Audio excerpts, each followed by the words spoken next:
Hey there, internet friends, and welcome to That D Plus Show. Class is in session for the only show from that nerdy site that lets you know what kind of quality to expect right there from the name. I'm your host, Trevor Starkey, and each week we dive into different Disney Plus offerings and discuss its history, how it holds up today, and general impressions. This show is made possible entirely by the support of our patrons over at patreon.com/thatnerdysite, so if you like the show and you can support us over there, we would definitely appreciate it, but if you can't, no big deal. The fact that you're listening is awesome, and of course we would love it if you like, subscribe, rate, review, and share the podcast with your friends. Joining me this week, we have Logan Wilkinson back on the show. How you doing, Logan? I'm doing great. This has continuously been one of my favorite shows to do during our time at That Nerdy is D Plus Show. So I always enjoy getting to come back on. Yeah, it's certainly one that I enjoy doing. I need to be better about like not doing the solo shows, which I've just kind of fallen into, especially during like the pandemic days. Sure, it's yeah. But yeah, having guests on and having somebody to bounce off of is always a nice improvement. And today we are going to be talking all about Hocus Pocus, and I'm going to throw it to you then, Logan, to discuss why you picked Hocus Pocus. Yeah, so me and Trav are in the midst of it's Halloween, obviously, and so we kind of drew up a list of, Halloween themed movies to check out. And this is the first one that we decided to watch. And I think both because it's like a classic Halloween time movie for I feel like people our generation, but then more personally because Hocus Pocus is a like Wilkinson family classic. Like it's very ingrained. I feel like my family watched it constantly on ABC Family back in the day. And like this and Halloween Town, which is another movie that is on me and Trav's list and could be a future That D Plus Show episode as well, are ones that are just kind of ingrained in like very much whenever I think of Halloween and whenever I think of like Halloween in my childhood in particular, I think of those two movies. And so, yeah, it's actually a movie that I've seen multiple times that meant a lot to me. My mom and my sister are huge fans of Hocus Pocus. And so I kind of wanted to check it back out after a few years. And Shrabi, I hadn't seen it in, I think she said like 10 or more years. I mean, she'd only really seen it like once or twice. So it was good to get it from her eyes as well. Yeah, this is one when you brought it up and said you guys were watching it. I was like, I have not checked out Hocus Pocus in many years, but it was very much a staple of my childhood as well. Yeah. This like it's always interesting, given the 7-year gap between you and me, like when we find these kinds of things, because this came out when I was 8. So like I don't remember if we went and saw it in theaters, but definitely like it was like repeat viewing on VHS kind of thing in our house. And then, yeah, I imagine by the time you were of the age that you could start enjoying movies, this was probably a staple, especially during the holidays or the Halloween season. Yep. On ABC Family or on the Disney Channel or all that kind of stuff. And yeah, it's probably one that like Halloween has never really been like my go-to holiday. Same. Like I enjoy it. And when I was, 12 and under, I certainly did trick-or-treating and stuff with my sister, and we would go around kind of our neighborhood and stuff.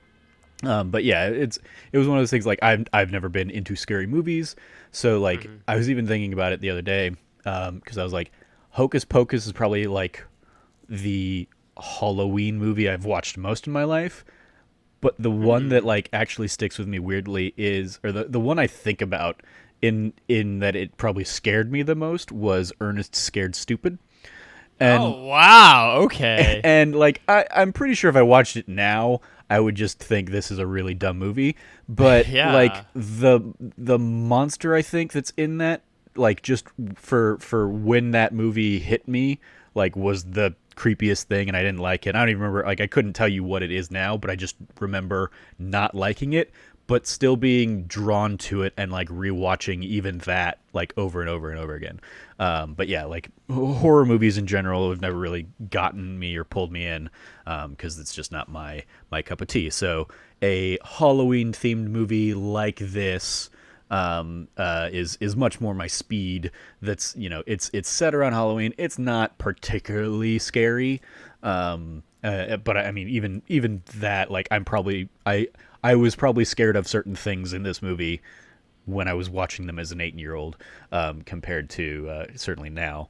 But yeah, like there are very few other movies in that vein. Like any others that I can think of would probably be stuff like Phantom of the Megaplex, which we've already done a D plus show yeah. on, kind of thing.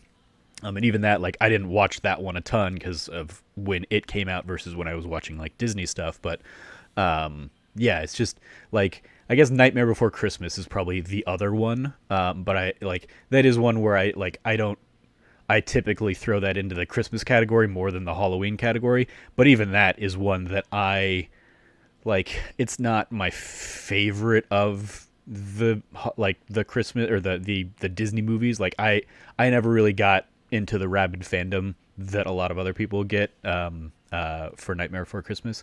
So much so that, like, I'm almost annoyed when I go to Disneyland around like the holidays and it's Nightmare Before Christmas themed instead of just the Haunted Mansion is Nightmare Before Christmas themed instead of just Haunted Mansion themed. So yeah, it's never really been my cup of tea, but the Disneyfied Halloween stuff like this, I mean, like, we also did the episode on Haunted Mansion, which apparently is getting like a reboot or something coming out. I saw.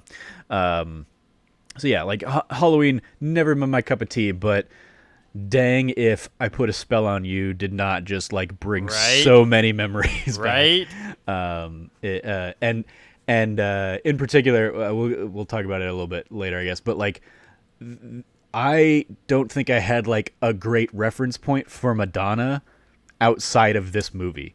So like when the mom in this movie is like, I'm Madonna, and wearing like the like traffic cone boobs, like that is my reference for that idea of Madonna more so than anything I've ever actually seen about Madonna.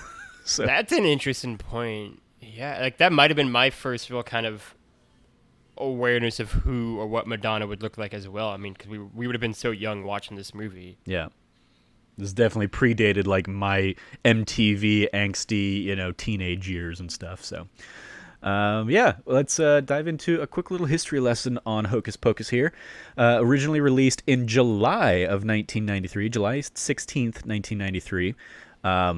In part, one of the trivia things I think is that Nightmare Before Christmas came out that same year, and basically Disney put this out to take advantage of the summer, like kids being out of school for the summer, and then it would be available on VHS and stuff for Halloween, and leave kind of Nightmare Before Christmas as their big like Halloween seasonal kind of release. But yeah, that was one of those things that like caught my eye when I was first looking this up. I was like, this came out in July? Okay, weird. Other releases of the time there, you had... What a great series of movies they're about to go through. Yeah, I pulled this together like right before we started recording because I realized I hadn't looked at it. Rookie of the Year, which was another like childhood staple of mine. Yes, absolutely. Came out a couple weeks before this, July 7th. Weekend at Bernie's 2 came out July 9th.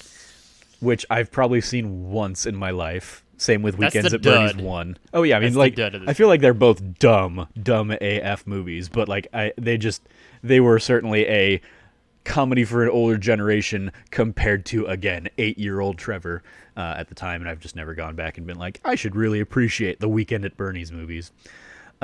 Free Willy came out July 16th, so same day as this film, and yeah, like, I mean, I honestly could not really probably tell you much about Free Willy outside of remembering just how much I loved the Michael Jackson song that went alongside it. And then, of course, the iconic shot of the orca whale like flying over the kid on the reef.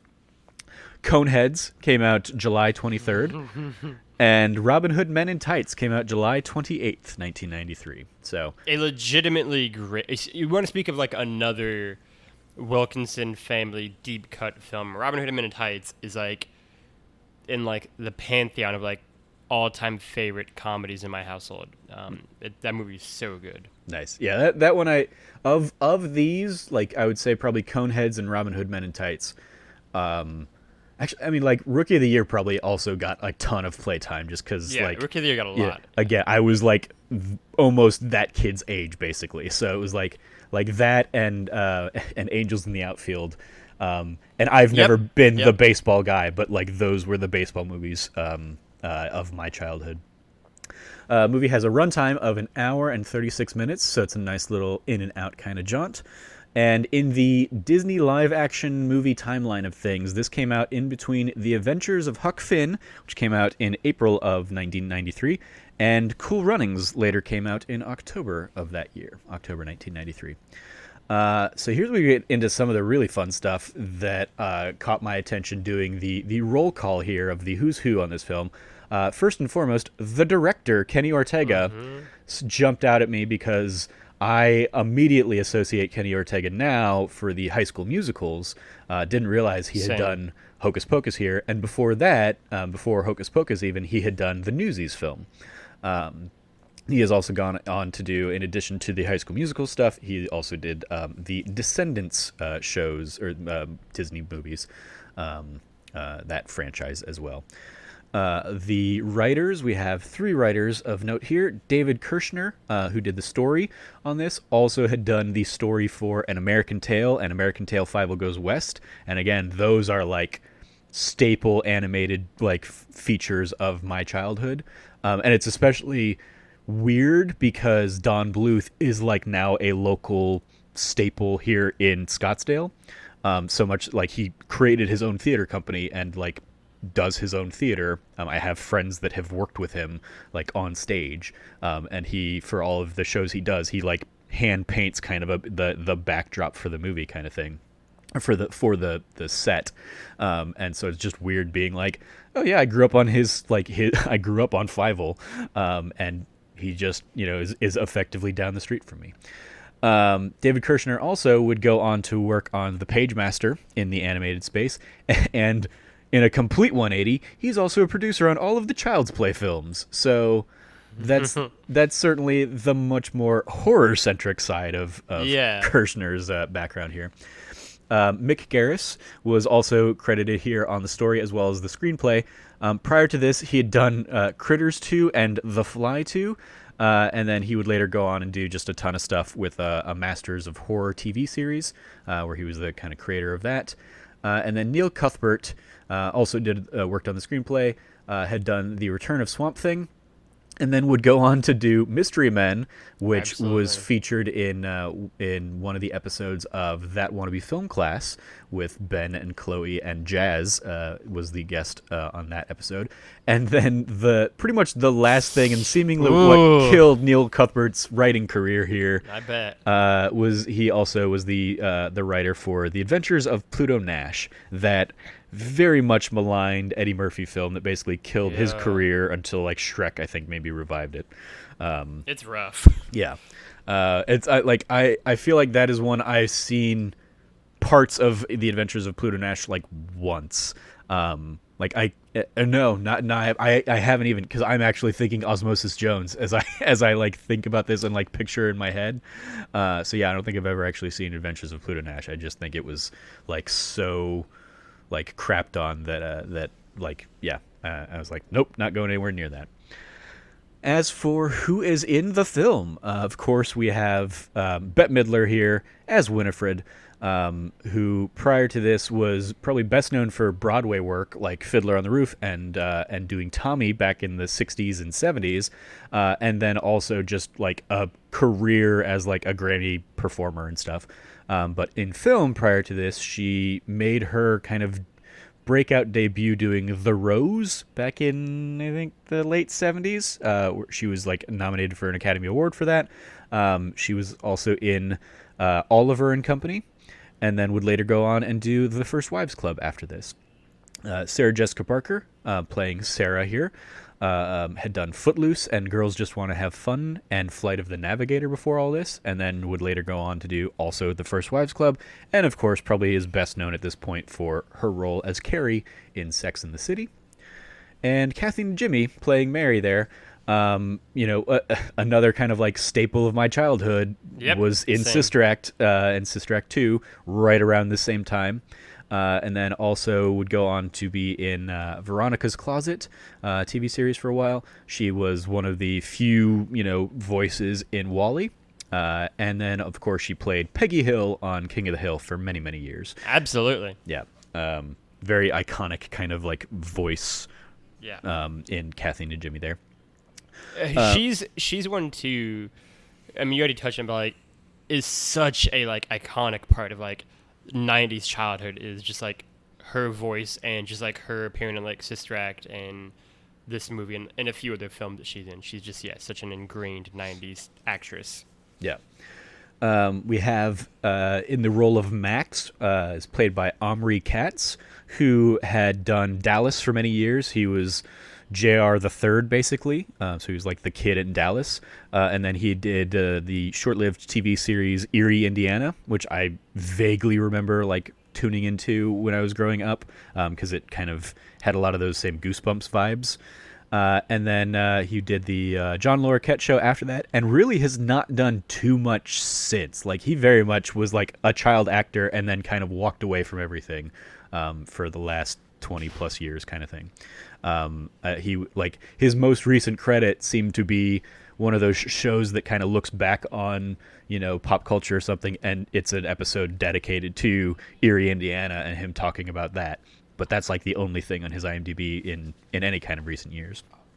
He very much and like it's weird because like I have this like very vivid image of him in my head that I'm like looking back on. I'm like, it's got to just be from Hocus Pocus, really. Like I just watched this movie that much that I recognized that guy and just like immediately associated him with it. He definitely was one who I thought, like, even looking at this list where it's like I thought I knew him from more things than this, but I mean I haven't seen any of the other things that he's in, so it has to just literally be this one movie. Yeah.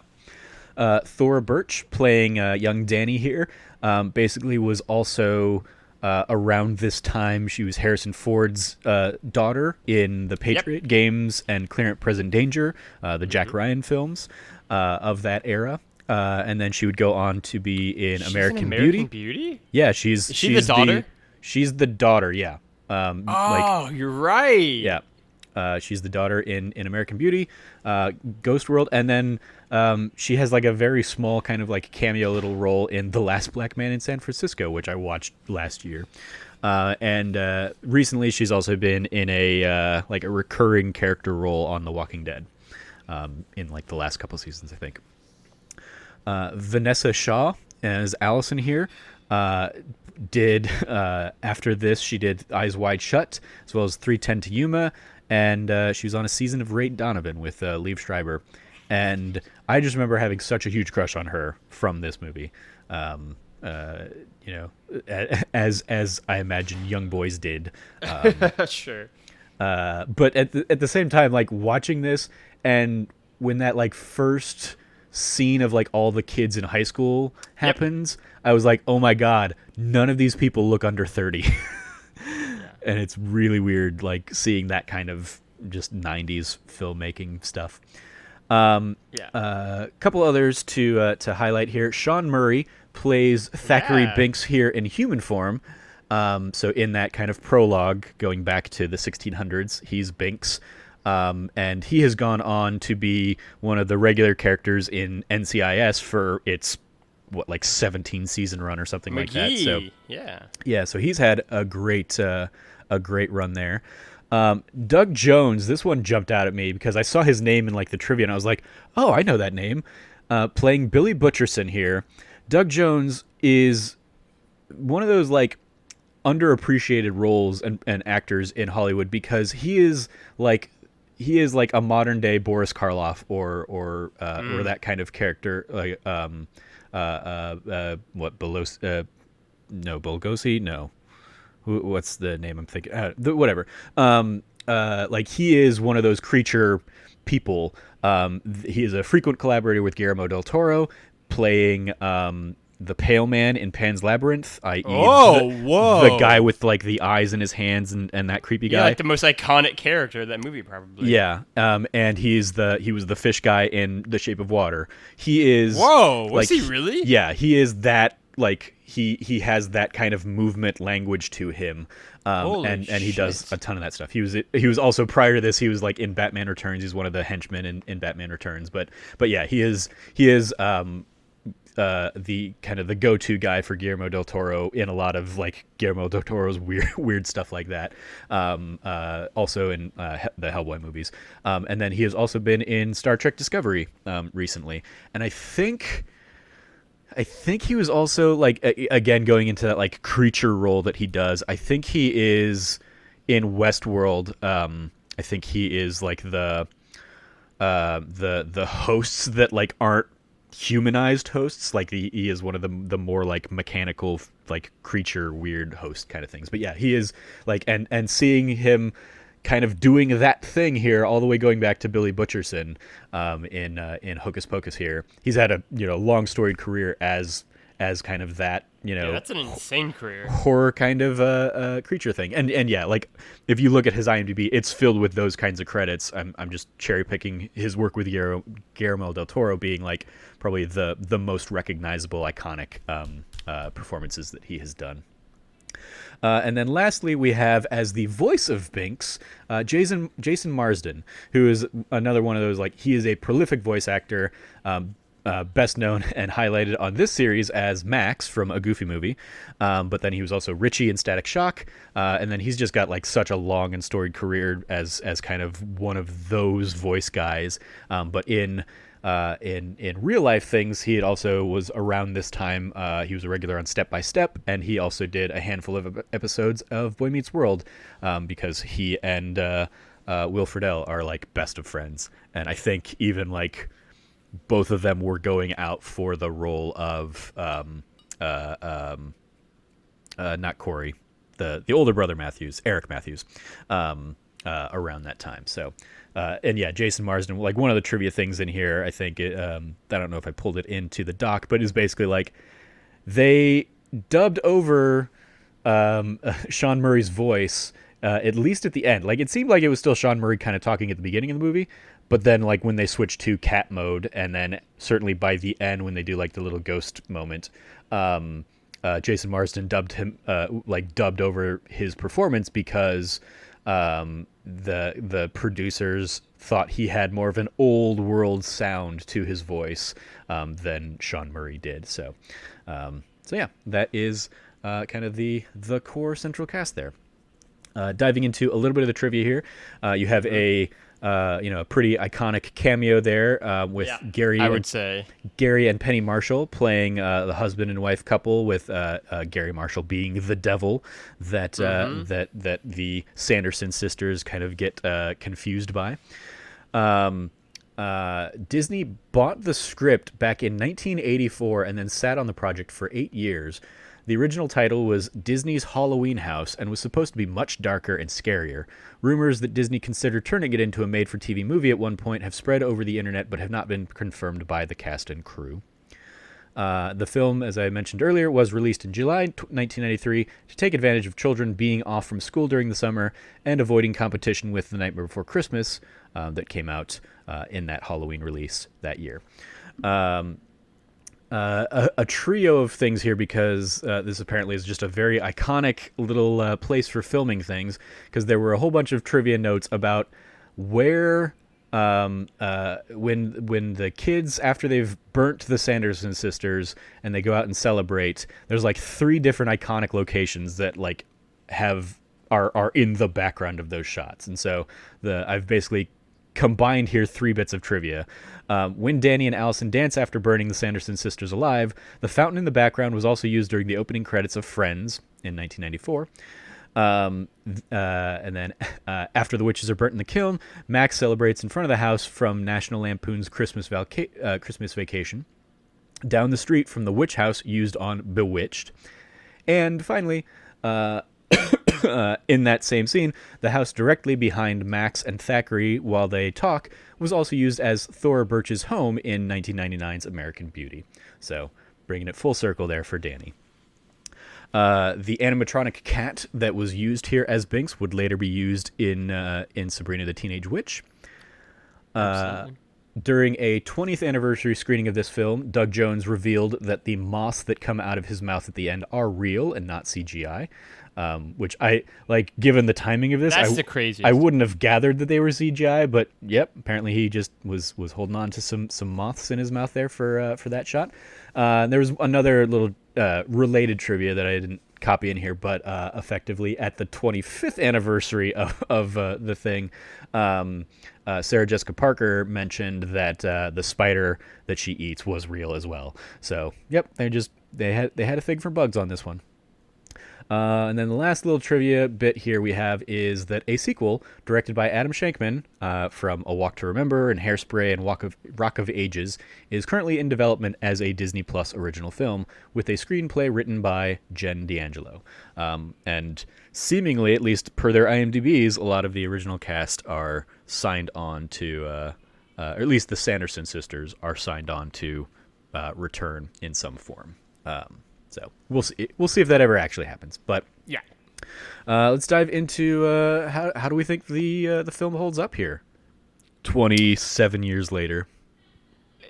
I think really well, honestly. Like it was one of those things where 27 years later is crazy to me, but like watching it again, and obviously someone who'd seen it so many times, I think one of the best parts about watching it now as a 28-year-old man and 27 years removed from the movie came out is this movie moves so fast.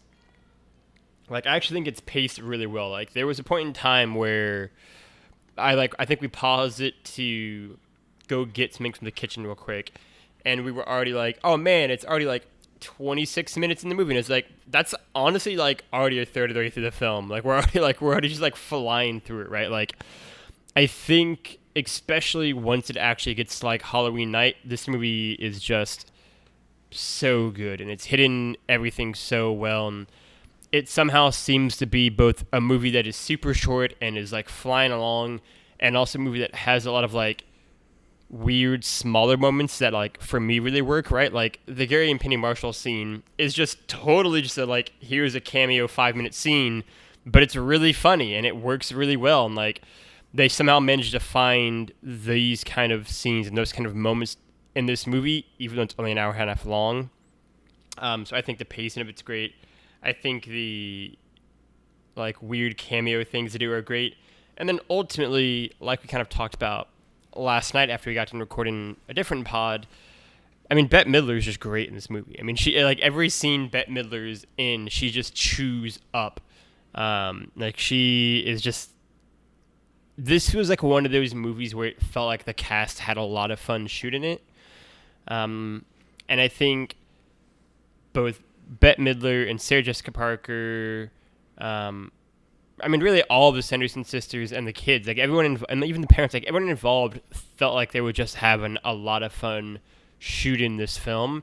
And I think that comes across on the screen really well too. Like it's a super fun, like family-friendly Halloween movie, and I think that really, really lands. And I'm actually really happy with how much this movie holds up. Right, like a few weeks back, I had done Comedy Rewind with John O'Peck for 8-Bit, and there we did City Slickers, and I was so happy to see like City Slickers, like I knew, is still great, and it's like it's cool to be like this movie is still great even as an adult. Like it's still a ton of fun. It's been a nice few weeks for Logan early 90s comedies, so I'm enjoying that while I can. Yeah, I agree. I think like taking out the time jump back into like a pre-real like technology world, like one of the things this movie benefits strongly from is it doesn't have like a reliance on like going to the internet to try and like solve some of these things or anything like that. It is a completely disconnected film, and is able to benefit from that. And the things that like, you know, are technology kind of thing, are the things that are designed to really confuse and throw off the Sanderson sisters, having been, you know, dormant for 300 years. And so there's some fun to be had there. Like, it honestly, the most like weirdly out of time thing is probably like the bullies, and one of them be like just having ice like shaved into the back of his head, and going by ice. Like, but that is also quintessentially like 90s kind of thing. Like those guys are like the bulk and skull of Mighty Morphin Power Rangers kind of like energy. Yep. That just like am like, I see those guys immediately. I'm like, oh god, I completely forgot about these guys. But yep, by the end of this movie, we're gonna have them sitting there in cages, and the Sanderson sisters are gonna be like torturing them, so they kind of get their fun comeuppance there at the end. And yeah, it's like there were just so many, again, iconic things that like flooded back into my head, like Mary flying on the vacuum cleaner. It was just like a great, modern twist on the broom kind of idea. And yeah, like you said, if anything, the 1600s bit with Binks and kind of the introduction to the witches is maybe the slowest little bit of the movie. But like once you're past that, it just flies. One of the things that also just immediately jumped out at me in watching that opening bit is how I never realized. So Stardust is like one of my favorite movies of the last 20 years, kind of thing. I love the just fantastical nature of that film, and I never realized just how much the witches in Stardust are basically just copy pasted from the Sanderson sisters here, and that they're just completely out to basically suck the life force out of a young child, and like that's what keeps them young and makes them young. And you very much see like them go from old to young in that film, in the same way that you have them go from old to young at the beginning of this one. And yeah, it was just like I was like that was something that certainly jumped out at me, that like made me realize maybe I was just predisposed to really enjoy Stardust because I had watched this movie so much growing up that like of course those kinds of characters are going to appeal to me. But yeah, the like old town Salem stuff is a little like slow, and then the bullies being there as kind of stuff is a little weird. But again, not bad. Just like, oh yep, this screams 90s.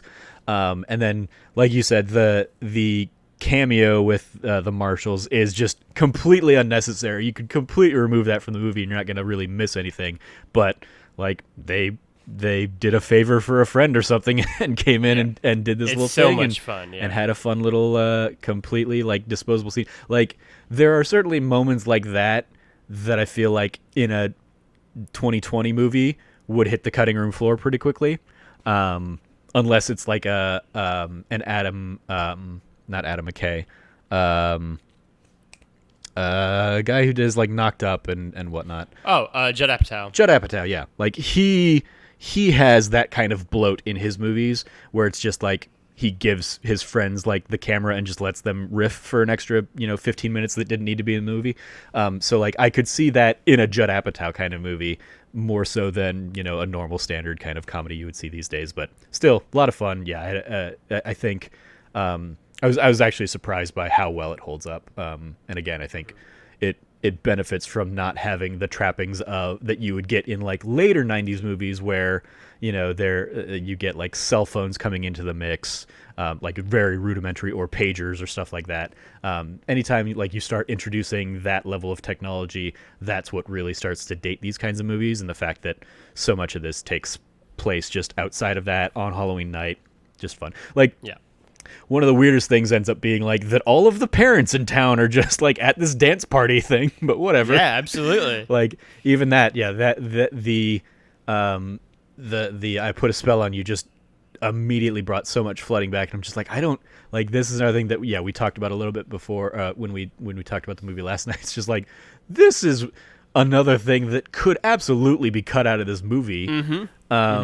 and like you're not gonna miss out on too much. But the fact that like Bette Midler's up there singing this and has Sarah Jessica Parker and Kathy and Jimmy as like just sudden backup singers. They've been confused by everything else of modern trappings, but they have no problem hopping behind a microphone and doing like choreographed background dancing and stuff.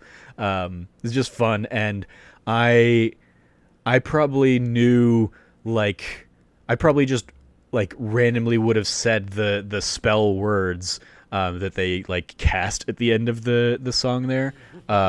Just like that was probably just a regular part of my vocabulary back in 1993, 94. Yeah. Just because like it was a cool little thing that wasn't, the standard fare of abracadabra or something like that. So yeah. Lots of fun stuff there.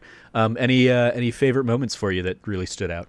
Oh God, I mean, yeah, I mean, like I think one of the biggest things for me is kind of, before I get into like the particulars, is something you've touched on a few times that I just really want to echo, which is just how well this movie tapped into like all these moments again from our childhoods and just came flooding back, right? Like, I think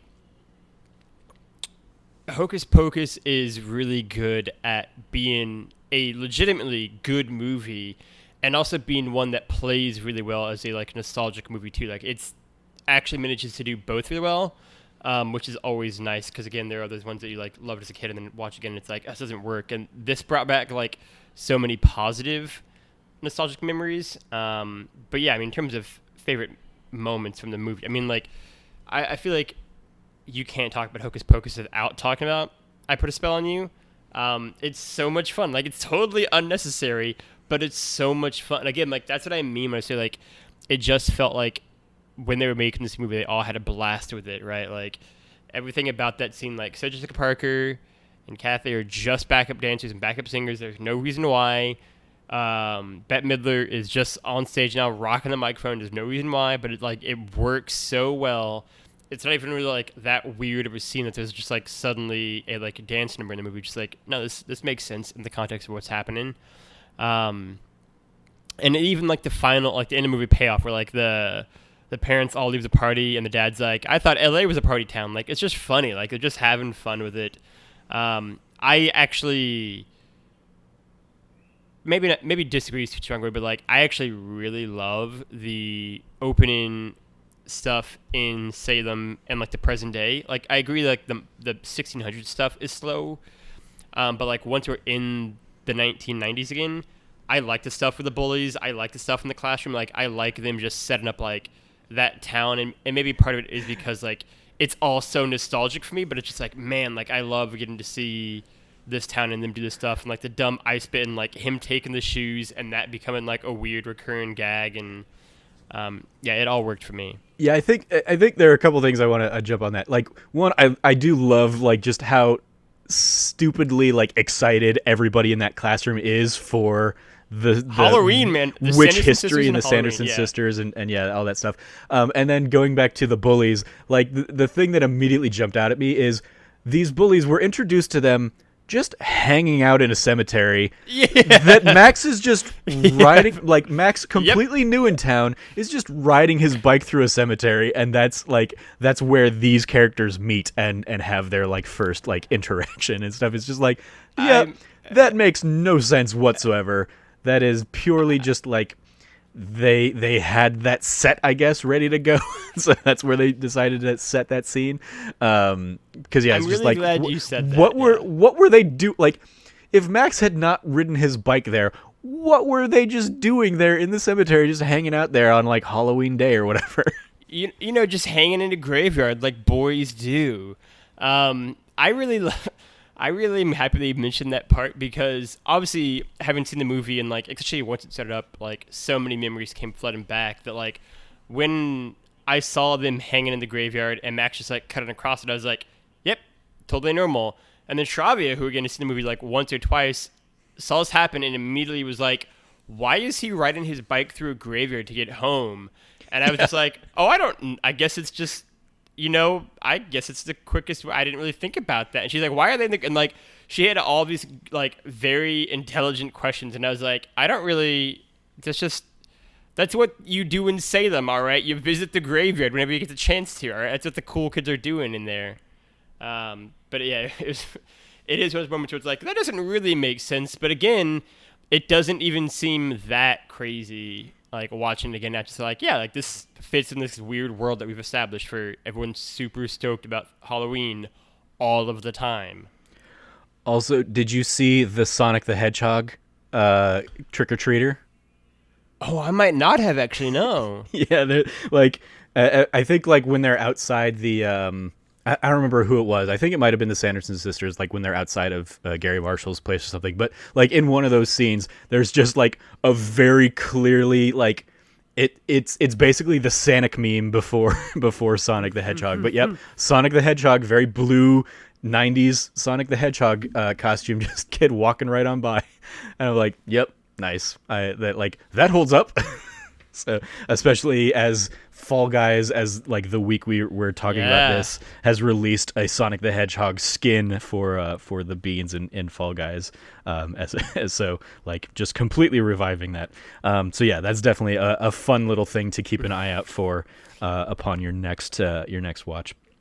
I would also say that a thing I really enjoy, just like as like we never really go back to the skin, is that like this when the Sanderson sisters' brooms get stolen, if this film was made today, there would be some sort of payoff on that. Yeah, like we would see, like there'd be something involved when there's kids like flying off suddenly, and like they're just like, nope, they get stolen and they're never seen again in this movie. Yeah, and it's just like, man, simpler times in the 90s. We didn't have to like figure out everything that you're doing. Yeah, you didn't have to, like, everything wasn't just a setup for a joke. It could just be a thing that happened to propel, the joke being, okay, now we're going to get them. Hey, maybe one of those brooms is Broom Kid at the end of Last Jedi, and this takes place in the Star Wars universe. Same shared universe. I love this fanfic we're creating.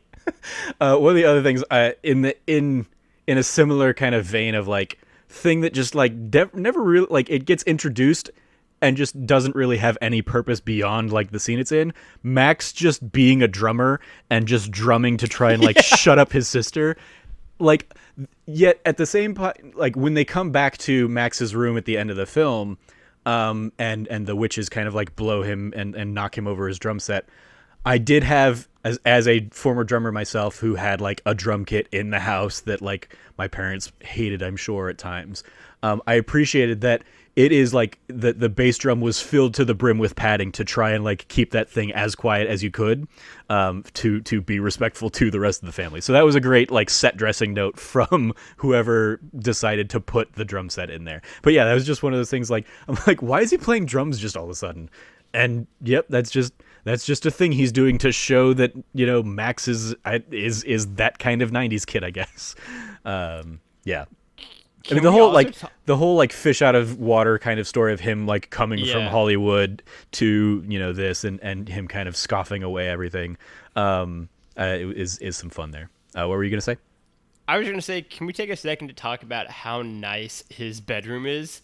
That is just it's wild. Like he's got like a 2-story bedroom, with like a sunroof, and it's just like, this family's house is lit. Like and like I can't even imagine, because that's not the master bedroom. Yeah, no, he definitely had that like that attic loft kind of thing that you only ever really see in movies, it seems. Yeah.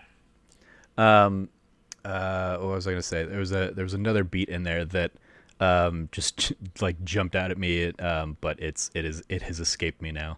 But yeah, they're just like a lot of fun little weird things like that. Like you said, the idea that the dad comes out and makes reference back to the LA parties scene. Like the parents themselves are just like fun little one-off characters that that are completely like paid off for in the party scene there of like the mom coming out there in the Madonna outfit again, that like weirdly completely sexualizes this mom character in a way that like it doesn't need to be in this movie at all, but it's there, and they're riffing on pop culture of the time. Any other favorite moments or anything you want to shout out and highlight? I do just want to say, because we haven't really touched him too much, but like, I actually really, I mean, now that even more so now that I know that he's like a super accomplished actor in his own right, but like, I really love Billy Butcherson. His character is super funny. I love his payoff of like the whole time having his mouth sewn shut, and then like him finally getting it off and just like throwing like a slew of insults at Bette Midler's character is great. And I particularly enjoy the fact that he's just like in the movie at the beginning when they resurrect him, and then like we don't really see him ever again until the very end, and he's just like doing his own Billy Butcherson shit in the middle. And yeah, he's a very funny character. He's very, again, like, this movie's just fun. There's just such, I think, charm to it, and like that even extends to like that character and his payoff and like everything about it. Like I would, yeah, it's a very fun movie. It's a very charming movie. And I think that kind of just pervades every second of it, especially once we kind of get into like the modern times. Yeah, I remember one of the things I was going to touch on was it's something I'm sure I did not understand at the time, because like when I was growing up, I didn't know what it meant that Max was a virgin lighting the candle and all that stuff. But I appreciate the gag at the end when Thackeray, and also the name Thackeray just in and of itself is hilarious. So and I didn't remember at all Thackeray as his name. I remember that character as Binks, because it's certainly at least a more seemingly appropriate name. But when Binks says to his sister at the end, I had to wait 300 years for a virgin to light a candle. I'm just like, I don't know what it was, but like for some reason hearing that now just like makes me chuckle, because like there's almost a subtle implication there that like maybe people did light the candle, but like Salem had lots of people fucking, and so they just like were all like getting it on, or just the fact that it was like one last dig at Max, who's like a 16-year-old kid and theoretically should be a virgin, given the times. Like just a weird little dig at him for still being a virgin at that scene. Like I don't know what it was, but like the slight like butting headsness of Binks and Max. I thought it was a fun little like kind of end cap to their moment there.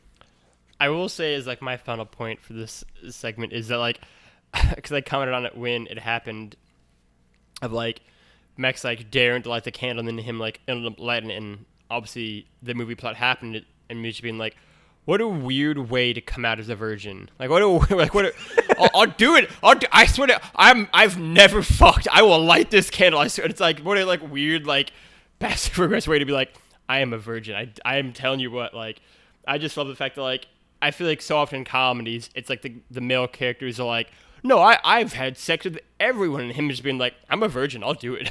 Like, trust me, I've not had sex at all. So I also agree that I love the final call out at the end by Binks of Max being a virgin and him having to like wait that long to come back. It was a nice way to pay that off as well. Yeah. Yeah, lots of fun, just little things in this movie that made it, a fun revisit. Because yeah, this is certainly something I have not probably like watched or thought too much of in 15 years, probably. Like it has probably been that long. Like I mean, well, I've been living in my current place since graduating high school, so almost 18 years ago now. And I've probably not ever thought of this movie since then, at least, if not before that. So yeah, it was like, this was such a like pinpoint moment in my life for, a year or two that I would watch this over and over and over again with my sister and stuff. And then just never again, almost, it seems. So going back and just being amazed by how many of those little like beats and moments come back. Like them trying to report everything to the cop, who ends up revealing that he's not really a cop. He's just another guy in a Halloween costume and stuff to his girlfriend. I forgot about that scene. Yeah. Yeah. And he's like a dick to the kids and just trying to mess with them and stuff. Like that's another thing that like in a modern movie, that guy would have then had a run-in with the Sanderson sisters or something like that, and gotten his comeuppance or whatever for messing with the kids. But yeah, just lots of fun little stuff there. And I'll be curious to see if the sequel happens, like what they do to bring the witches back. Especially given the end there. Like I even the little bit about like the daylight savings time thing at the end, like how easily duped the witches are, it just is fun every time it happens. Like it shouldn't be. It should have like diminishing returns, but it doesn't happen too much that it does get those diminishing returns. Yeah. So yeah, there's fun and enjoyment right in there. So where on a scale of A+ to F would you grade this? Yeah, I mean, like, honestly, like, I think for what it's trying to be, I'm gonna say like an A minus. Like, I think this movie succeeds at what it wants to be, and then some. Like, it's a ton of fun. I mean, this movie is 27 years old now, which is wild to say as an aside, and it's still fun. It's still really funny. It's still super charming. Like, I don't know how much more you could ask of a film, and especially a movie like this, than to say, a quarter century later, it's still a blast to watch. It's still a ton of fun to watch. It still fills you with like warm kind of feelings, and I think it does it all very well. There's so many great one-off jokes and recurring gags, and yeah, I had a ton of fun watching it again. Yeah, one of the little things that I wanted to touch on, I guess it was another little trivia bit that that we kind of maybe glided by a little bit, but there was this idea I saw that like some of the witches didn't want to sign on to the film because they, like Kathy Najimy in particular, is like she didn't want to sign on because she didn't want to offend like actual witches covens, kind of like people that believe in that kind of stuff, and was afraid that like it was going to be a disrespectful approach to them, because like there was this idea that it was going to be a much more serious like witch film, in apparently some of the original pitches and ideas behind it, before it kind of turned into a more just like fun, freeing experience that I think and I think I saw notes basically saying like pretty much all three, Bette Midler, Kathy Najimy, and Sarah Jessica Parker, all had like reservations of signing on at first, and they kind of had to be like convinced to hop into this film. And it's just like even that is like a weird, different like mentality. I think that I don't think of in terms of like making movies of this era or even today. But yeah, I echo you. I think it does a great job at what it ends up trying to do and trying to be. A Disney, Halloween film. So yeah, I can absolutely get behind that A- grading. A little bit of extra credit, other suggestions if you like this. No surprise here, it's a whole bunch of Halloween themed stuff. So you have The Nightmare Before Christmas, you have Halloween Town, you have The Scream Team, Girl vs. Monster, The Secret of the Magic Gourd, Twitches, Wizards of Waverly Place the movie, and Escape from Witch Mountain. Anything else you've been watching on Disney Plus recently, there, Logan? Any extracurriculars for you? Ooh, I don't think so off the top of my head, but I will be watching Halloween Town and Halloween Town 2 in the coming weeks. I mean, possibly as soon as tomorrow. We're going to be watching another one of our spooky movie list films, and it could be Halloween Town potentially. So again, like I mentioned at the early part of the episode, I would stay tuned for at least one or two more That D Plus Show pods, Halloween centric potentially in the coming weeks. What other movies do you have on that list of yours? So the list has 7 films, and the list is, I think, a good mixture of like fun Halloween films. So those ones are going to be Hocus Pocus, The Addams Family, Halloween Town, and Halloween Town 2, and then like classic like 80s horror films that Shravi has never seen, that are just like, I think the classics, kind of just the ones, if you're going to watch it, you just like watch these ones and you kind of covered. So Halloween, Friday the 13th, and Nightmare on Elm Street, and then finally Scream, which is, I think, just legitimately a good movie. As of recording, the guys over at Screen Junkies did the honest trailer for Scream this week. And it's a movie I've never seen, but like I watched the honest trailer and their commentary behind it and talking about like the fact that that movie did such a great job of really deconstructing the horror genre that obviously Wes Craven had been very instrumental in like bringing to the forefront, but then had kind of become bloated by the time Scream came out. And so they kind of found a new way in with Scream, which then has since become, kind of like bloated with sequels and stuff like that. So much so that there's a Scream 5 in development that be curious to see how that plays out. But also the idea that it serves as its own parody for that genre, which would then like lead to the rise and fall of the parody movie genre in the not another scary movie kind of stuff, all the way up through like Meet the Spartans and whatever, and those movies that just became like, hey, we're not even making jokes, we're just making references to things that happened in the last 3 years in pop culture. So and those being like just the bottom of the barrel. And I had never thought about until like listening to the Screen Junkie guys talk about them, like the guys that worked on those kind of got their start working on like one of Leslie Nielsen's things. It wasn't one of the Naked Gun ones, I don't think, but it was like one of his like later films. Mr. Magoo. No. One of the like Naked Gun type movies that is, that parody of this type of genre or whatever. So it was like they kind of came in as a changing of the guard and then just kind of like completely destroyed that genre. And now that genre probably just exists in like TV pop culture references and like making like, I mean, like that genre is basically The Big Bang Theory for the last, 10 years or however long that show was on the air. Like that's that kind of humor, I think. But yeah, like I, again, as not a horror person, like the latter half of your list there is things I have zero interest in actually sitting down and watching. But you watching Addams Family, I was like, I need to sit down and watch Addams Family again. I have not watched that movie in a long time. She loves that movie apparently. She's just been like dying for us to watch it. And so I was like she wanted to start watching it like 2 months ago. I was like, let's just watch it during Halloween when like a bunch of other ones. So that's one that she's super excited to watch again. Yeah, and then you can carry over the Addams Family is it Values Returns? Addams Family Values. Addams Family Values. You can carry that over as your Thanksgiving movie, because of course that has a very iconic Thanksgiving scene there with Wednesday Addams.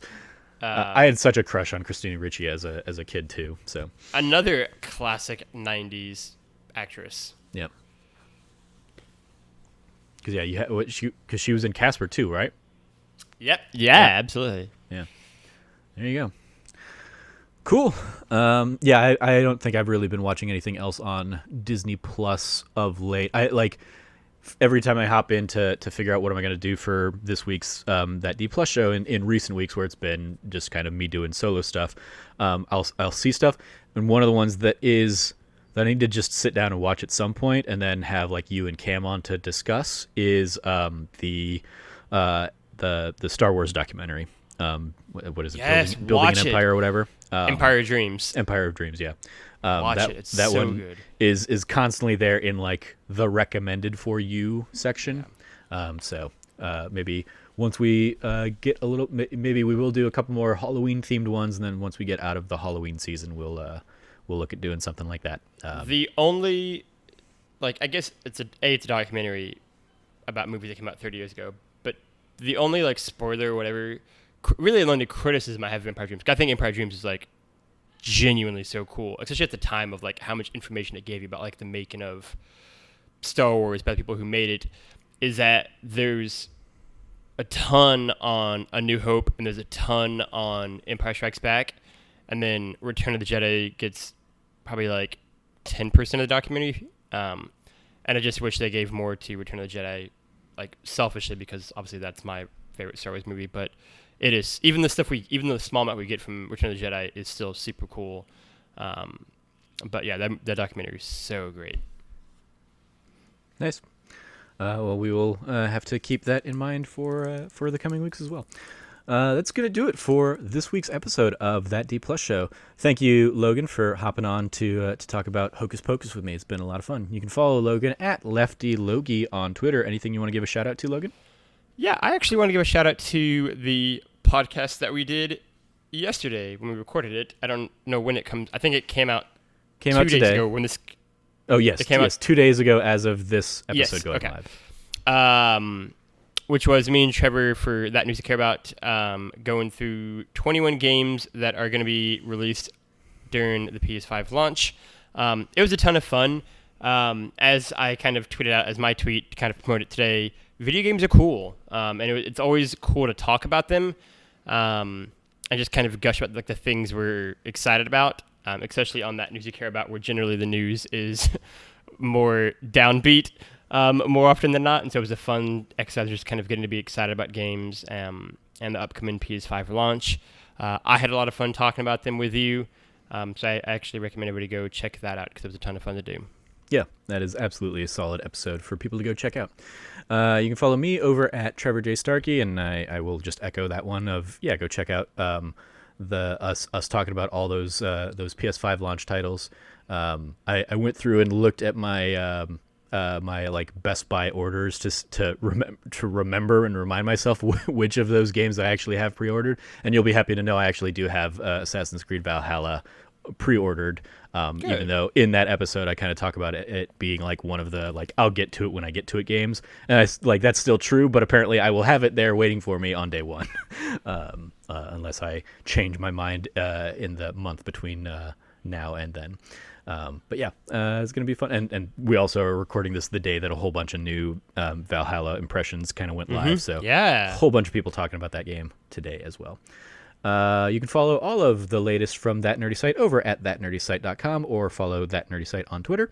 If you liked what you heard, once again, please like, rate, review, subscribe, share the podcast with your friends and all that fun stuff. And if you do feel so inclined, you can always help support us on Patreon at patreon.com/thatnerdysite. Helps keep the lights on, helps basically pay for all the podcast feeds to host everything, so we can just kind of keep everything going out there without going too deep into our own pockets on the shows and this stuff. So thank you for joining us. As always, stay nerdy, be good to each other, and class dismissed.